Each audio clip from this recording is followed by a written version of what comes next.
I need to tell you about something I stumbled onto almost by accident. A few months ago, I started taking a short walk right after dinner. Nothing serious, 10 minutes, sometimes less. I did it mostly because I felt sluggish after eating and wanted to shake that feeling off. What I didn't expect was how different I felt afterward. Less foggy, less of that heavy, bloated crash I used to get an hour later. At first, I figured it was just in my head.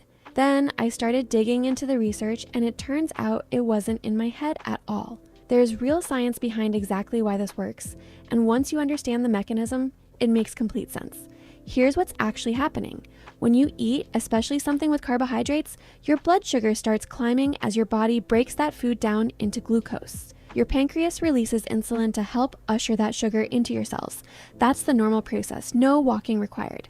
But here's the part that surprised me. Muscle contraction does something insulin alone can't quite match. When your muscles physically contract like they do when you walk, they pull glucose transporters called GLUT4 up to the surface of the muscle cell, almost independent of insulin, which means your muscles start soaking up sugar directly from your bloodstream, on top of whatever insulin is already doing. So you've basically got two systems working at once instead of one. Insulin doing its usual job, and your moving muscles pitching in as a second, faster pathway to clear sugar out of your blood. Researchers have actually measured this. One study found that a 10-minute walk taken immediately after eating had a real measurable impact on blood sugar levels afterward, similar to what a full 30-minute walk produces later on. Another found that even short walks, just 2 to 5 minutes, nudge blood sugar down. It's not a magic fix, and no single walk is going to undo an entire diet, but the effect is real and it's consistent. What really got me was learning why the timing matters so much. Blood sugar typically peaks somewhere between 30 and 60 minutes after a meal. If you walk during that window, right when your blood sugar is actively climbing, you're intercepting the sugar as it rises instead of catching it after it's already spiked. Walking at some random point later in the day is still good for you, but it misses that specific window entirely.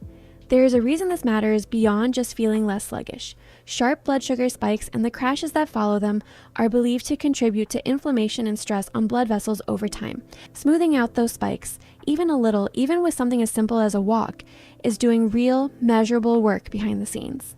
One more thing I found interesting, it doesn't need to be intense. Researchers have found that lower intensity movement tends to work better in this specific window because a hard, high intensity workout can actually trigger your liver to release more stored sugar into your blood, which is the opposite of what you're going for right after a meal. A comfortable, easy pace beats pushing yourself. This isn't about exercise in the traditional sense. It's just about asking your muscles to contract a little consistently. And here's what I love most about this. It's not expensive. It's not complicated. You don't need special equipment, a gym membership, or a strict diet overhaul. You just need to get up and move your legs for a few minutes after you eat. I'm not saying this replaces anything else that matters for blood sugar, like what you're actually eating or how much you're sleeping. It doesn't. But it's one of the simplest, lowest effort things you can add on top of everything else. And unlike a lot of health advice that feels overwhelming, this one is almost stupidly easy to actually do. That's the whole habit. It sounds too small to matter. But somewhere in your muscles, right after you eat, there's a door quietly waiting to open. Walking is just what knocks on it first.